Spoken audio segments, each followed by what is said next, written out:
us through this. Somewhere in a conference room far, far away, a vendor just said the magic words, "We support Z-Access."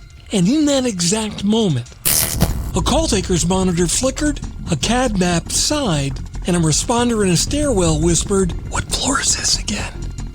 Today, we're doing a Z-Access reality check, plus a few other tales from the Crypt. Not horror stories like ghosts and goblins, the kind of horror where everyone did their part, everyone checked a box, and the outcome still failed in the field. And that's coming up next on TiPS, Today in Public Safety. Welcome to TiPS, Today in Public Safety, your go-to podcast for today's breaking stories and public safety news. Here's your host, Fletch, with today's tips. Welcome to TiPS, Today in Public Safety. This is Fletch. I'm a NENA-certified ENP, and every Monday, Wednesday, and Friday, I bring you the latest, most informative, and sometimes vertically challenged takes on emergency communications. Today, we're taking a deep dive and a tall climb into We Support Z-Access, and why vertical location still falls apart in the field, even when everybody swears they support it. So let me say this as clearly as possible. Z-Access is not the villain. Z-Access is the idea we all want. If someone's on the 14th floor, we should not be solving that like it's an escape room. You see, the problem is what's happening between the device that created a value and a responder used it to find the patient. That's the chain where the ghosts live. The first tale from the Crypt. Support means whatever the speaker needs it to mean. So when you hear "we support Z-Access," it could really mean any of these things. We can ingest a Z-value. We can pass a Z-value. We can store a Z-value. We can display a Z-value somewhere in a tab that no one can open, especially during a hot call. Or we can export a Z-value to another system that may ignore it.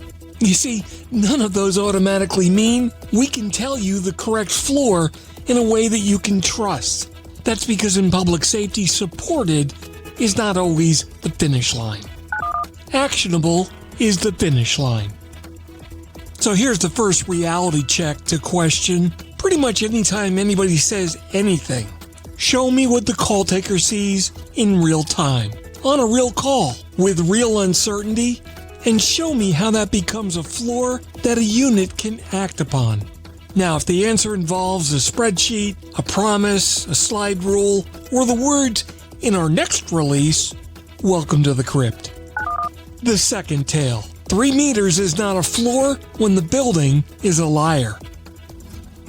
Now, everybody loves the idea that a few meters equals a floor, except for the fact that buildings are chaos by design. The lobby versus floor 1, the mezzanine. The basement that the building calls level G. Towers that restart their floor numbers. Hospitals that have 3 north and 3 south, and both are technically 3. But good luck finding the right hallway. So even if that vertical estimate is decent, turning it into floor 12 is not a math problem. It's a mapping problem.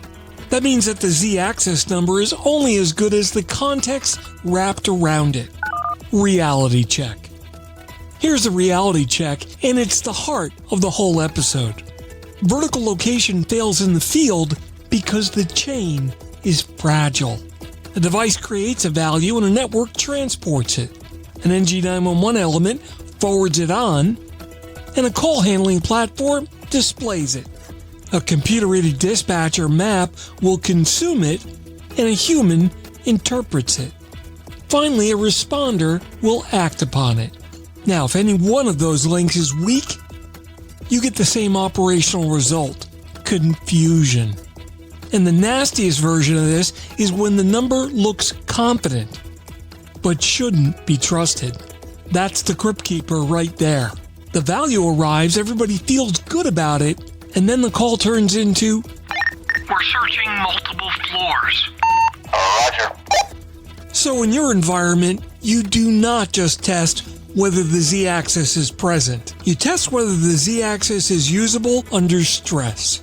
If it doesn't reduce time to patient, then it's just not a capability. It's trivia. The bottom line. Bottom line, we support Z-Access just isn't a meaningful statement unless it includes 3 specific things.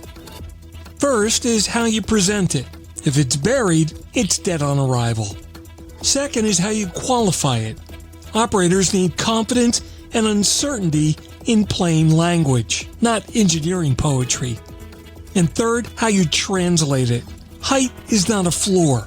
Floor is a decision. That translation needs building context and 3D GIS maturity, not just wishful thinking.